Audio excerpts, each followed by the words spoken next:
জাতিকে বলে জানাচ্ছি, জেল বলে ভাবি না, শেল বলে ভাবি না। যতক্ষণ পর্যন্ত দেহে শ্বাস আছে ততক্ষণ পর্যন্ত হাদিসের অনুবাদ করবো ইনশাআল্লাহ।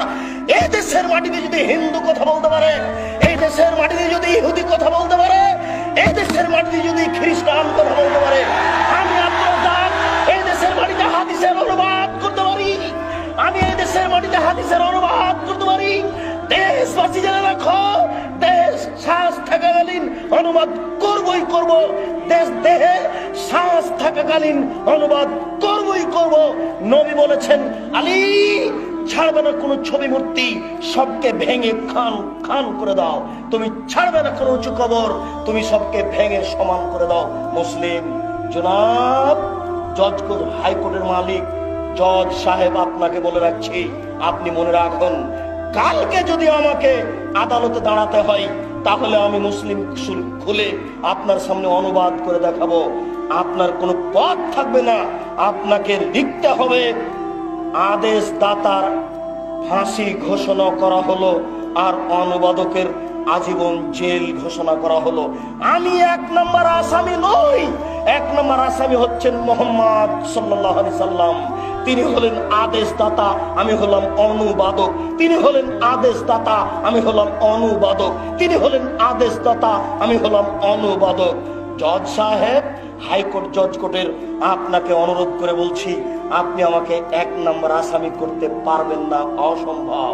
1 নম্বর আসামি হচ্ছেন মোহাম্মদ সাল্লাল্লাহু আলাইহি সাল্লাম। তিনি হচ্ছেন আদেশদাতা, আমি হলাম অনুবাদক। জাতিকে বলে রাখছি, জাতি যেন এই ছবি মূর্তিকে মরা পর্যন্ত কোনোদিন মূল্যায়ন না করে।